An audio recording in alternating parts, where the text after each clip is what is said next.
하나님의 말씀은 요한복음 3장 14절 말씀부터 16절 말씀이 되겠습니다.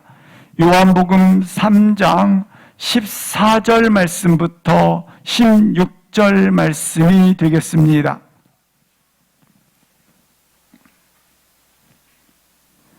함께 요한복음 3장 14절 말씀부터 16절까지 합독하시겠습니다.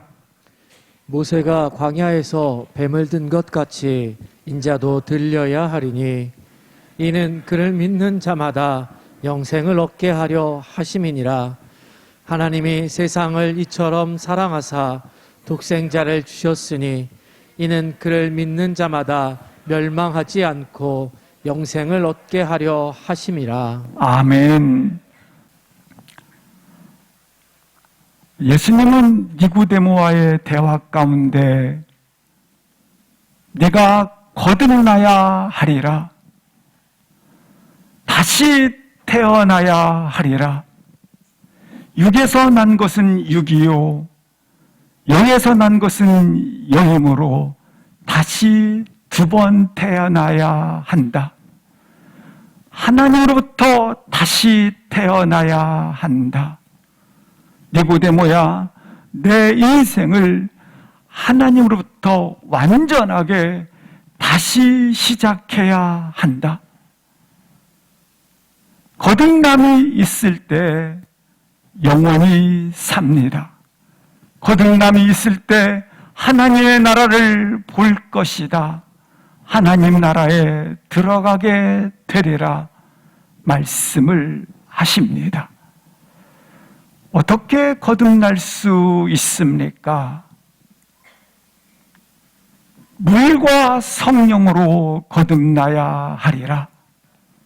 여기서 물이라고 하는 것은 회개와 말씀을 지칭하기도 합니다. 회개와 말씀이 내 안에 있음을 통하여 수면 위에 성령이 기름 붓듯 운행하신 것처럼 기도와 말씀과 회개가 내 안에 있을 때에 성령이 운행하심을 통해서 태어나는 것을 말씀하고 있는 것입니다. 복음은 우리의 능력이나 수련을 통한 경지에 이르는 것이거나 인간적, 종교적 습관을 통해서 얻어지는 것이 아니다. 이 복음의 구원의 능력은 값없이 주시는 하나님의 선물이니라. 하나님의 은혜이니라. 내 힘의 행위로 얻어지는 것이 결코 아니다. 생명을 주시기 위한, 날 향한, 하나님께서 나에게 생명을 주기 위한 하나님의 일방적 은혜인 행위이다. 이 구원을 선물로 받아라. 구원의 문제를 우리가 분명하게 확신을 가지게 되었습니다. 죽음의 문제를 예수님께서 말씀하십니다. 요한복음 14장을 통하여 주님이 하신 말씀은 내가 처소를 예비하러 가노니 이 처소를 예비한 후에 다시 와서 너희를 나 있는 아버지의 본향집으로 인도하여 가리라. 우리 주님은 그 약속 따라서 가셨고, 그리고 그 약속 따라서 보혜사 성령님을 우리 가운데 보내주셨습니다. 보혜사라는 뜻은 곁에란 뜻입니다. 나의 곁에 계셔서 인도하시고 은혜를 주시고 이끌어 가시고 인도하여 가신다라는 겁니다. 그래서 나 있는 곳, 보혜사 성령님을 통하여 바로 아버지의 본향집으로 나를 성령님께서 데리고 가신다고 하는 것입니다. 그 약속을 하셨고 이루신 것입니다. 우리는 비록 땅에서 살지만 이처럼 죽음의 문제, 영혼의 문제가 해결받게 된 것입니다. 이 진리 안에서 너희가 자유케 되리라. 진정한 자유자로 걸어갈 수 있기를 주의 이름으로 축복합니다. 이 거듭남은 성령님으로 인하여 거듭남이 있게 되었습니다. 그러나 이 거듭남 속에는 두 가지 중요한 사실이 있습니다. 바람이 임으로 불매 어디서 와서 어디로 가는 것 모르는 것처럼 구원은 신비성을 가지고 있습니다. 구원은 하나님이 주어가 되신다라는 것입니다. 하나님만이 아신다라는 겁니다. 구원은 하나님만이 이루어 주신다라는 겁니다. 그런 면에서 신비성을 가지고 있습니다. 바람이 힘으로 불매 어디서 와서 어디로 가는 것처럼 모르는 것처럼 신비함을 가지고 있습니다. 동시에 사실성을 가지고 있습니다. 바람이 힘으로 불매 어디서 와서 어디로 가는지 모르지만 바람이 불게 되면 나뭇잎이 흔들리고 그리고 많은 변화들이 있는 것처럼 흔들리는 나무 가지를 통해서 바람이 불고 있다고 하는 사실성을 알게 되는 것처럼 마찬가지로 용서할 수 없는 나였는데 그 원수를 용서하고 사랑하고 격려를 합니다. 이 사실성을 통해서 내가 구원을 가진 자구나, 구원이 내게 있구나라는 것을 알게 된다고 하는 것입니다. 이처럼 성경에 기록되어져 있는 이 진리의 사실을 너가 믿지 아니한다면 어떻게 하늘의 신령한 진리를 믿을 수 있겠느냐? 니고데모야, 다시 태어나야 한다. 세 번째로 요한복음 본문 14절부터 16절까지 예수님은 이 영적 진리인 거듭남에 대해서 다시 세 번째로 설명을 해주시고 있는 것입니다. 그래서 반드시 다시 태어나야 된다. 꼭 확실하게 다시 태어나야 한다. 너가 하나님으로부터 다시 태어나야 될 것임을 세 번씩 예수님은 강조를 하고 있는 것입니다. 14절, 15절을 합독하시겠습니다. 모세가 광야에서 뱀을 든 것 같이 인자도 들려야 하리니 이는 그를 믿는 자마다 영생을 얻게 하려 하심이니라. 이스라엘 사람이라면 14절에 나와 있는 이 사건에 대해서 어린아이까지도 다 알고 있는 사실입니다. 이 사건은 민수기 21장에 나와 있는 불뱀 사건이 되겠습니다. 이스라엘 백성들은 애굽에 종살이를 하다가 430년 만에 하나님의 인도하심으로 그들이 홍해 바다를 건너 광야에 이르게 된 것입니다. 그들이 비록 광야에 이르렀지만 430년의 종살이에서 자유케 되었다라는 사실 때문에 광야에 나아가는 것이 두렵거나 그리고 무섭지 않았습니다. 담대했던 것입니다. 그래서 시편 기자는 이스라엘 백성들이 광야에 나아갔지만 바람 부는 사막 가운데 나아갔지만 광야 가운데 나아감에도 불구하고 그 입에는 찬양이 가득하였고 그 혀에는 노래가 충만하였다고 표현을 하고 있습니다. 430년의 종살이에서 광야에 나아갔지만 두려워하지 않았던 것입니다. 왜냐하면 이와 같이 자유케 되었기 때문에 말입니다. 기쁨이 충만했던 것입니다. 시간이 지났습니다. 지난 어느 날 물이 없습니다. 물이 없다 불평이 시작합니다. 고기가 없습니다. 먹을 것이 없다고 불평하기 시작합니다. 매일매일 같은 만나냐?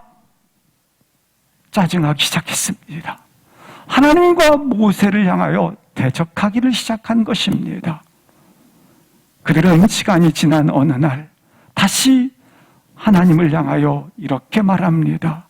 우리를 애굽에 매장지가 없어 광야에 나와 죽게 만드냐라고 대적을 하게 되었다고 하는 것입니다. 이스라엘 백성들이 아는 것이 한 가지가 있었습니다. 우리를 종살이에서 10가지 심판의 재앙을 통하여 우리를 이곳에 건져내 주셨을 뿐만 아니라 자유케 하였다는 것을 잘 알고 있습니다. 뿐만 아니라 홍해 바다를 하나님이 건너게 하셨을 뿐만 아니라 푸른 기둥과 불기둥으로 인도한다는 사실도 알고 있습니다. 그러나 그들은 하나님을 신뢰하지 않았습니다. 그래서 대적하고 원망을 하게 된 것입니다. 안다고 믿는 것은 아닌 겁니다.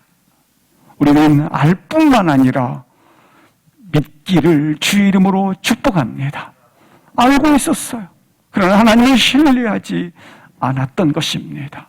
원망하고 대적하는 이스라엘 백성들을 향해서 하나님께서는 불뱀을 통하여 그들을 징계하기 시작을 합니다. 불뱀이라는 말은 처음부터 불뱀이 있었던 것라기보다는 독사입니다. 하나님께서 이 독사인 뱀을 통해서 물리게 되면 온몸에 열꽃이 타오를 뿐만 아니라 열이 갑자기 불같이 나는 겁니다. 그리고 몸이 퉁퉁 붓고 바로 죽게 됩니다. 그래서 불뱀이라고 붙인 이름이 되겠습니다. 이렇게 불뱀에 물려 죽게 되었을 때에 모세가 하나님 앞에 나아가 하나님 내 백성을 살려주십시오. 그때 하나님께서 이 기도를 들으시고 일어나라. 그리고 너의 백성들에게 알리라. 바라보라. 무엇을 바라보라고 말씀을 하십니까? 노스로 만든 뱀을 만들어, 그러니까 뱀의 모양을 가진 노스로 만드는 거죠. 노스로 만든 뱀을 만들어 그것을 장대에 높이 달아 바라보는 자는 살리라. 누구든지 모든 사람 어떤 사람이든지 조건 없이 바라만 보면 살 것임을 말씀해 주십니다. 뱀을 쳐다보는 자마다 살아나리라. 오늘 본문 14절에 있는 말씀처럼 모세가 광야에서 뱀을 든 것 같이 여자는 예수 그리스도를 지칭하고 있습니다. 본인 자신이십니다. 그런데 여자가 광야에서 뱀을 든 것 같이 때가 되면 들려야 하실 것임을 예표해 주고 있다고 하는 것입니다. 십자가의 죽으심을 예언하신 것입니다. 여기 들렸다라고 하는 것은 예수님이 십자가에 들리심으로 말미암아 영화롭게 되었다라는 겁니다. 들려야 영화롭게 되었다라는 말씀이 되십니다. 구원의 방식이 이스라엘 백성들이 살아남이 인간의 상식과 합리에 맞지 않는 듯합니다. 하나님께서 분명하게 놋뱀을 장대에 달아 올려보는 자마다 살아남은 것 같이 온 인류가 죄 가운데 있을지라도 누구든지 모든 사람이 오실 예수 그리스도가 십자가에 죽으실 텐데 그 예수 그리스도를 바라보는 자마다 뭐하리라? 살아날 것임을 예표하고 있다고 하는 것입니다. 구원을 얻으리라 말씀을 하고 있는 것입니다. 그래서 예수님께서는 지금 구원에 대한 설명을 해주시면서 예수님은 십자가에 죽으시고 부활하시고 승천하신 분이신데 그를 바라보는 자마다 누구든지 모든 사람들이 뭐 할 것이다? 살아날 것임을 설명해 주고 있다고 하는 것입니다. 이 14절과 15절 복음의 전부라 할 수 있는 성경 66권을 하나로 표현할 수 있는 본문이 바로 16절이 되겠습니다. 따라서 이 16절은 그냥 어느 날 갑자기 던진 말씀이 아니라 구원의 거듭남을 표현해 주고 있는 본문이라고 하는 것입니다. 또한 14절과 15절 말씀을 하나로 표현한 말씀이 16절이 되어진다고 하는 것입니다. 따라서 하나님의 인류를 향한 사랑하심을 가장 잘 표현한 말씀이 되겠습니다. 우리 함께 합독을 하시겠습니다. 시작. 하나님이 세상을 이처럼 사랑하사 독생자를 주셨으니 이는 그를 믿는 자마다 멸망하지 않고 영생을 얻게 하려 하심이라. 이 16절 말씀은 주일학교 때부터 믿는 사람도 믿지 않는 사람들도 잘 알고 있는 그러한 본문이 되겠습니다. 우리들도 학교에 들어가기 전에 학교종이 땡땡땡이를 불러봤지 않습니까? 한번 같이 불러보시겠습니다.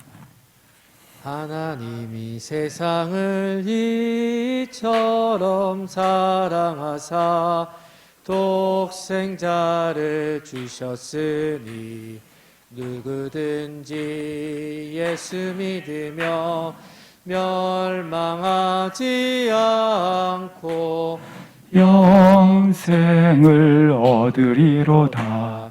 요한복음 3장 16절. 이 하나님의 사랑의 음성이 내 심령 속에 큰 울림이 될 수 있기를 주의 이름으로 기도합니다. 먼저 구원의 주체는 누구신가? 하나님이. 창세기 1장 1절에 보시면 하나님이 태초에 하늘과 땅을 지으셨다 말씀을 하고 있습니다. 하늘과 땅을 지었다라는 말은 인류 역사의 주관자가 하나님이시라고 하는 것입니다. 구원의 주체는 누구신가? 하나님이. 누가 인생의 주인이란 말인가? 하나님이. 그러나 인간들은 인류 역사의 주관자가 인간이요, 내 인생의 주인이 나라고 이야기를 합니다. 그러나 오늘 우리는 분명하게 다시 한번 내 인생의 주인은 하나님이시요 인류 역사의 주원은 하나님이심을 다시 한번 확인할 수 있기를 주의 이름으로 축복합니다. 두 번째, 다시 본문 3장 16절로 보시면 하나님이 두 번째 구원의 대상이 있습니다. 세상을입니다. 세상을은 하나님의 백성을 말하고 있는 것입니다. 하나님이 우리의 한 분 한 분에 대해서 이처럼 사랑하시고 바라보고 계시고 힘을 주시고 그리고 이처럼 나를 사랑하신다라는 표현이 되겠습니다. 어떻게 사랑하시나? 세 번째, 이처럼 사랑하셨는데 이처럼은 뒤에 보면 독생자를 주신 사랑이 되겠습니다. 우리 하나님은 의의 하나님이십니다. 왜 독생자를 주셨는가? 그런데 인간의 죄로 말미암아 하나님의 의가 훼손이 되어지고 만 것입니다.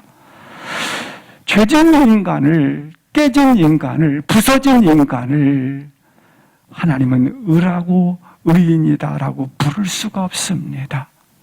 어떻게 하십니까? 내 죄를 사해 주셔야 합니다. 그래서 하나님께서는 독생자를 주셨습니다.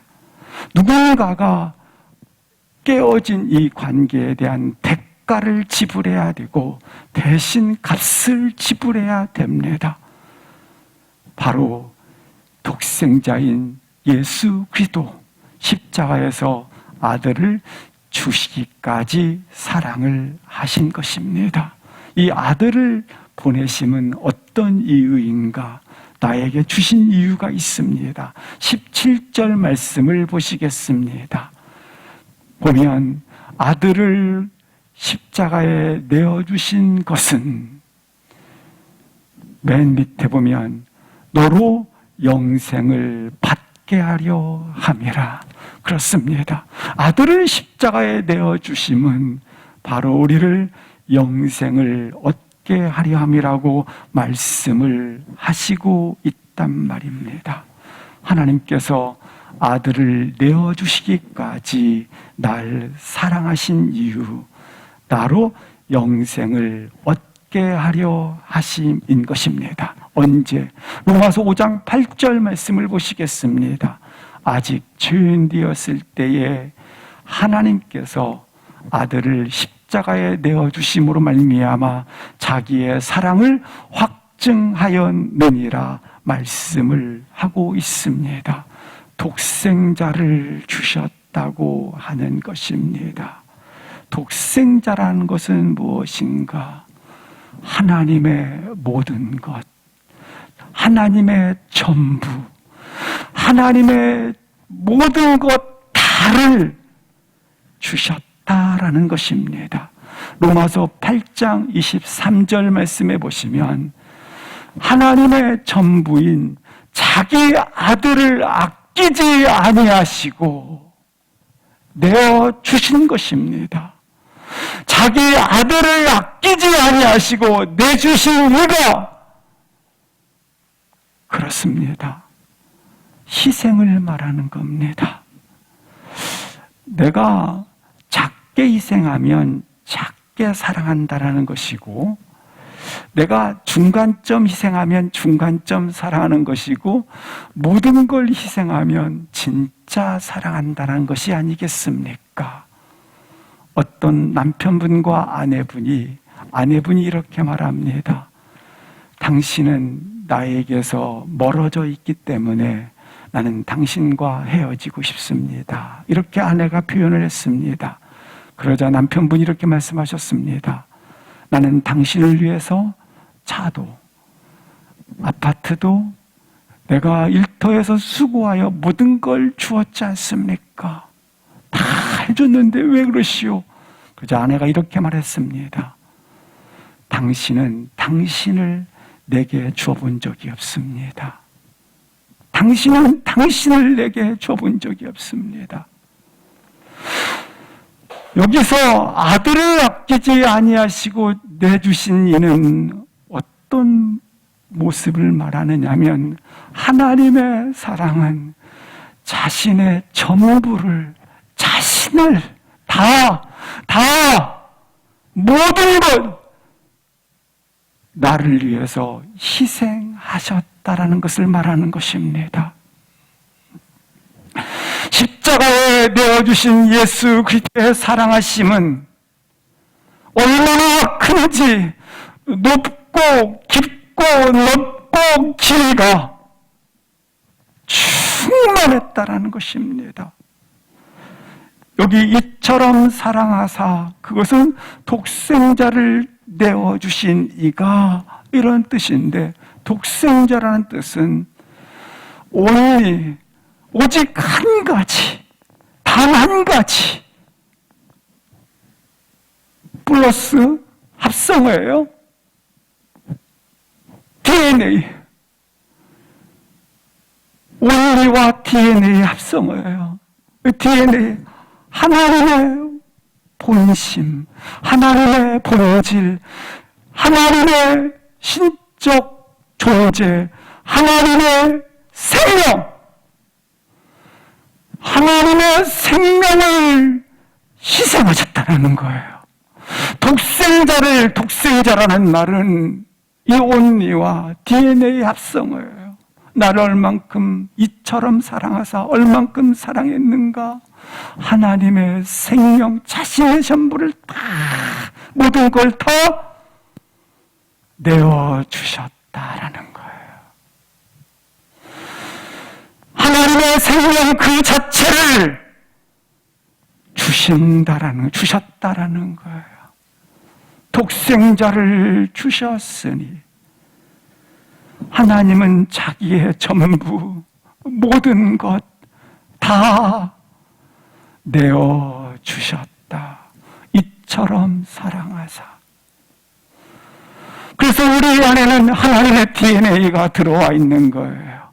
구원이란 무언가? 하나님의 DNA가 내 안에 들어와 있는 거예요. 이유는 뭔가? 로마서 4장 25절에 이렇게 말씀하고 있습니다. 이유는 단 한 가지. 우리를 의롭다 하시기 위하여 내어줌이 되신 거예요. 범죄로 인해서 하나님의 의가 깨졌지 않습니까? 따라서 하나님의 의가 깨짐으로 하나님 앞에 설 수 없는 존재가 된 것입니다. 그러나 나를 의롭다 함으로 말미암아 담대히 하나님 앞에 서는 존재로, 거룩한 존재로 서게 하시기 위하여, 의롭다 하시기 위하여 내어줌이 되었다. 그래요. 하나님이 날 사랑하심을 보십시오. 내게 자격이 있어서가 아닙니다. 내게 조건이 있어서가 아닙니다. 하나님의 사랑을 받은 자는 이 세상이 거친 바람이 불고 있고 이 세상에 불량하게 노도 있는 거친 파도가 휩쓸려가고 있는 그 현장 속에 우리가 살고 있습니다. 그러나 거기에 휩쓸려가지 말고 사랑을 받은 자들은 왜 날 사랑하나? 우리가 사랑을 받고 나면 다르지 않습니까? 왜 날 사랑하나? 그 이유는 정확하게 알 수 없어요. 단지 하나님은 나를 의롭다 하시기 위하여 내어줌이 되셨어요. 근데 왜 날 사랑하시죠? 왜 날 사랑하나? 왜 날 사랑하나? 그 이유는 알 수가 없어요. 그래요. 날 사랑하심의 이유는 내 안에 있지 않아요. 하나님이 가지고 계셔요. 나는 사랑을 받을 만한 이유를 한번 찾아봤어요. 나를 알면 알수록 하루에도 저도 한번 계산을 해봤어요. 행동으로 짙은, 생각으로 짙은, 마음으로 짙은, 영으로 짙은 3번 이상의 죄를 짓고 있는데 한 달을 계산해봤어요. 1년을 계산해봤어요. 의롭다 할 수 없어요. 내가 의롭다니 의롭다 할 수가 없어요. 하나님이 날 사랑하는 이유는 내 안에 있질 않아요. 내 영혼을 살펴봤어요. 내 영혼을 아무리 살펴봐도 자격이 되거나 조건이 되질 않아요. 내가 사랑받는 이유는 내게 있지 않아요. 단 한 가지 이유. 하나님이 날 섬기시고, 인자가 온 것은 섬김을 받으려 함이 아니라 섬기러 오셨다고 했어요. 하나님이 날 섬기시고, 하나님이 날 보호하시고, 하나님이 날 사랑하시기로 작정을 하신 거예요. 하나님이 날 사랑하시기로 이미 작정을 하셨다고 하는 거예요. 내가 사랑받을, 내가 의롭다 입을 만한 자격이 있어서가 아니라 그분 안에 있다고 하는 것입니다. 우리가 이 사랑을 받고 있음을 다시 한번 소낙비처럼 내리고 있음을, 아니 폭포수처럼 하나님의 사랑에 입혀져 있음을 경험하기 위해서는, 알기 위해서는 장대 높이 달린 높뱀을 바라보는 것 같이 내 죄를 사하신 십자가 십자가를 바라볼 수 있기를 주의 이름으로 축복합니다. 주를 바라보는 데 있는 것입니다. 이스라엘 백성들이 광야에서 노뱀을 올려 보았다고 말씀하고 있습니다. 여기 올려 보았다라는 올려라는 것은 구원을 말하는 것이고, 보았다라고 하는 것은 하나님을 향하여라는 뜻입니다.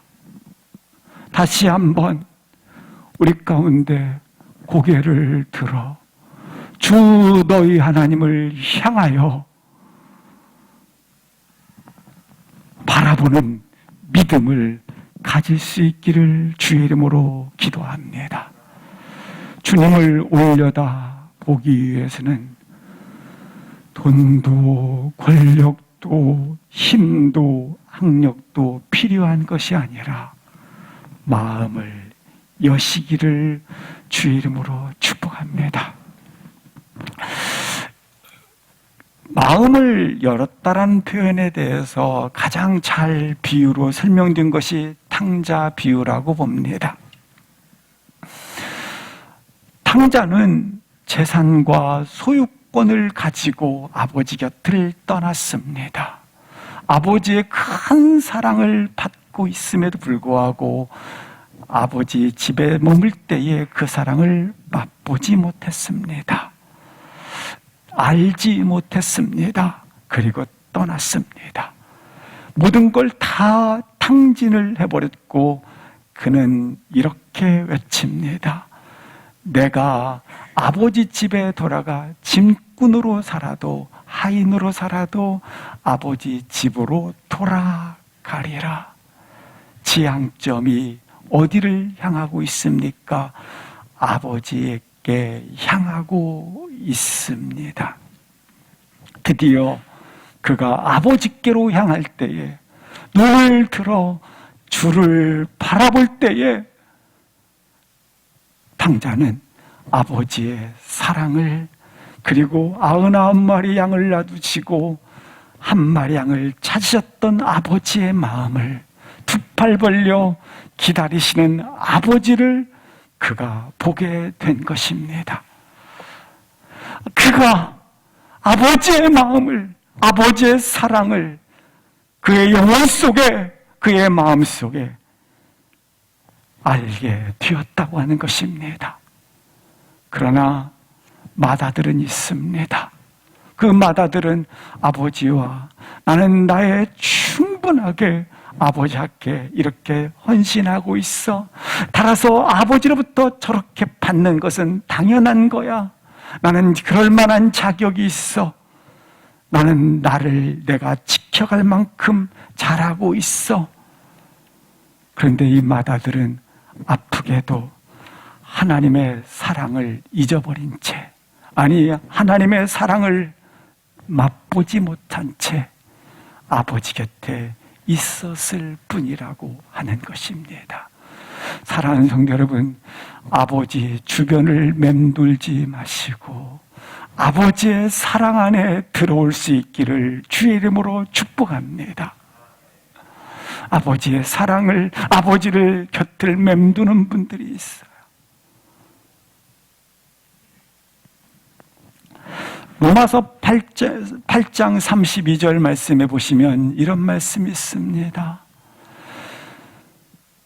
누가 우리를 그리스도의 32절 말씀을 한번 로마서 8장 32절 말씀을 보여주시겠습니다. 아들을 아끼지 아니하고 주신 사랑, 이처럼 사랑하사. 어떻게 사랑하셨어요?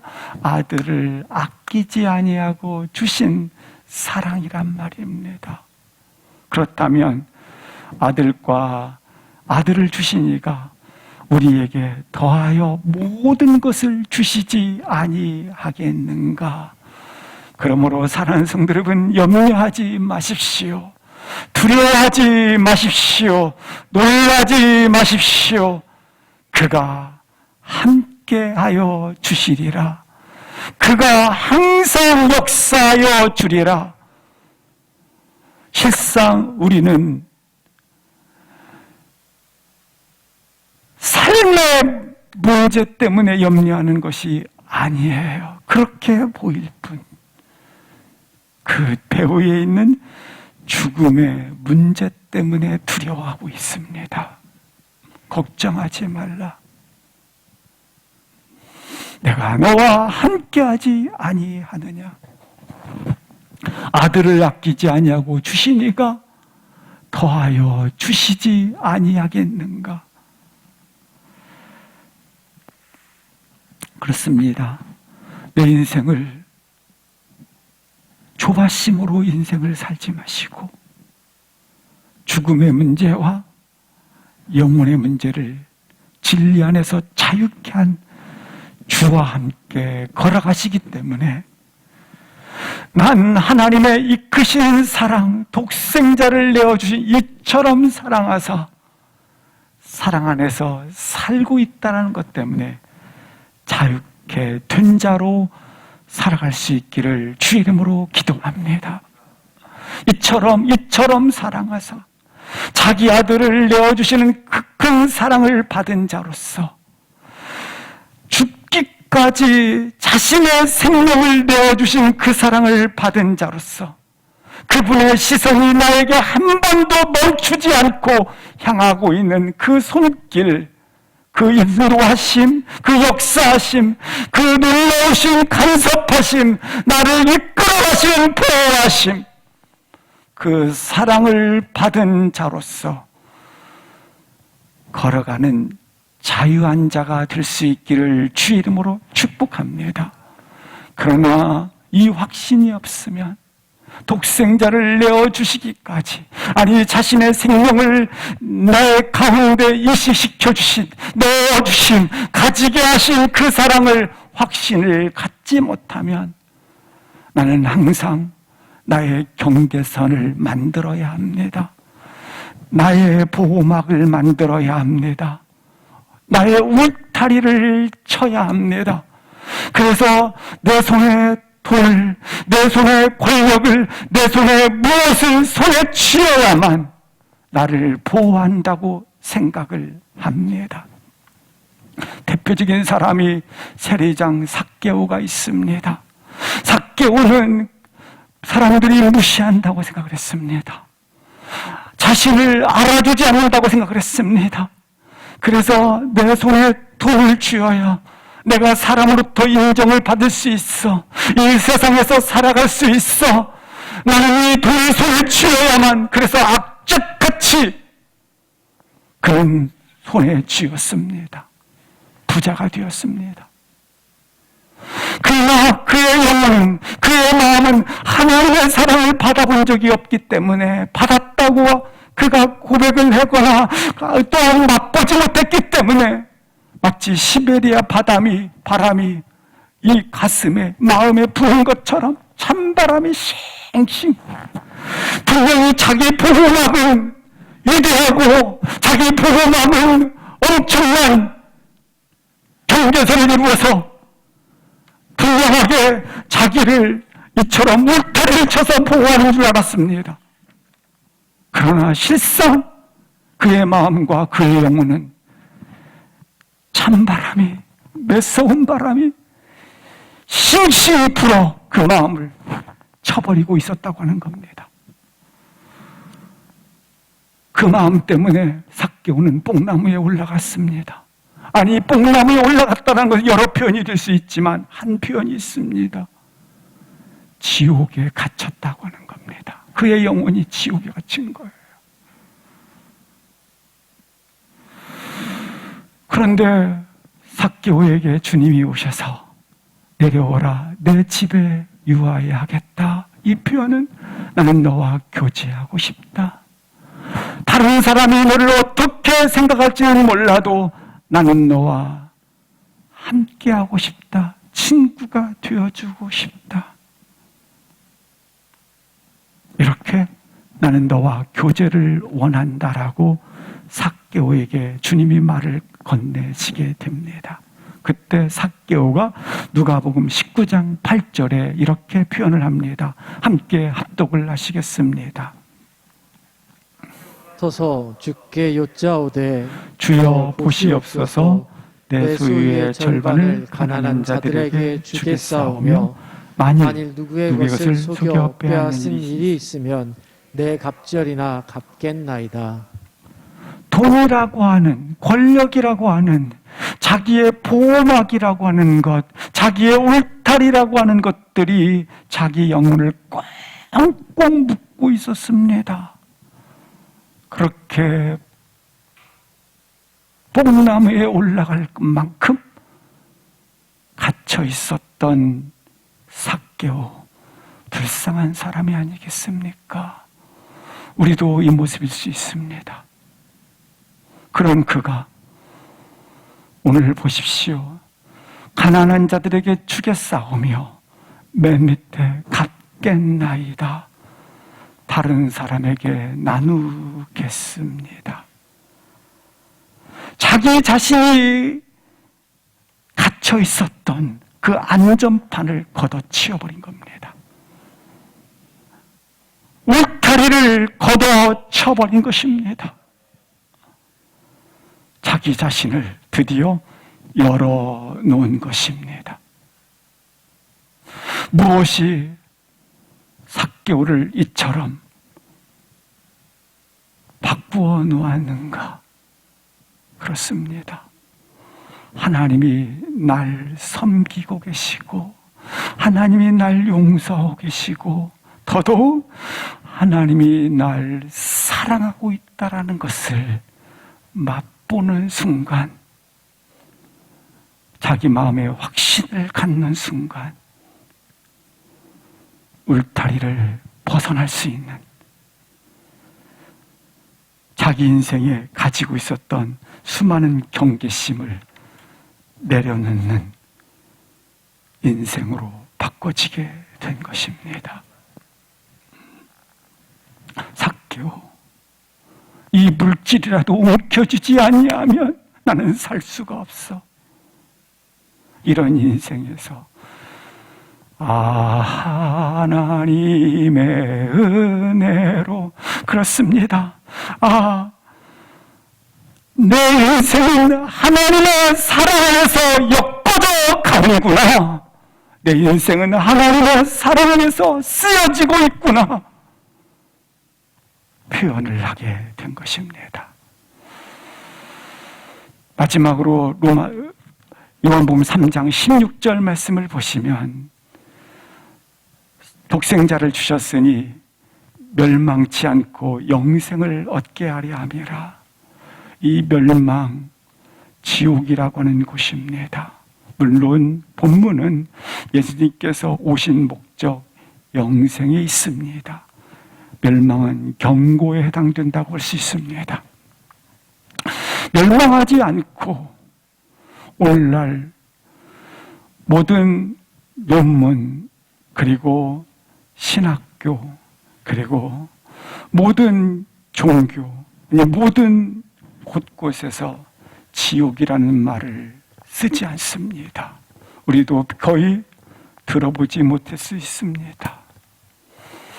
지옥이란 마치 없는 것처럼 말입니다. 그래서 어디를 가도 지옥이라는 말을 쓰지 않아요. 교회마저도 지옥이라는 것을 쓰지 않습니다. 그런데 성경에 예수님의 비유가 있습니다. 예수님의 비유 중 3분의 2가 지옥이라는 곳을 얘기하고 있습니다. 너가 믿는 자마다 지옥에 떨어지지 않고 영생을 얻게 하려 하심이라. 지옥이라 하는 곳, 바깥 어두운 곳에, 바깥 어두운 곳입니다. 이를 갈며 통곡하리라. 이를 갈며 통곡하는 것입니다. 요한계시록에는 둘째 사망이 있는 곳입니다. 심판이 있는 곳입니다. 그리고 진노의 불이 있는 곳입니다.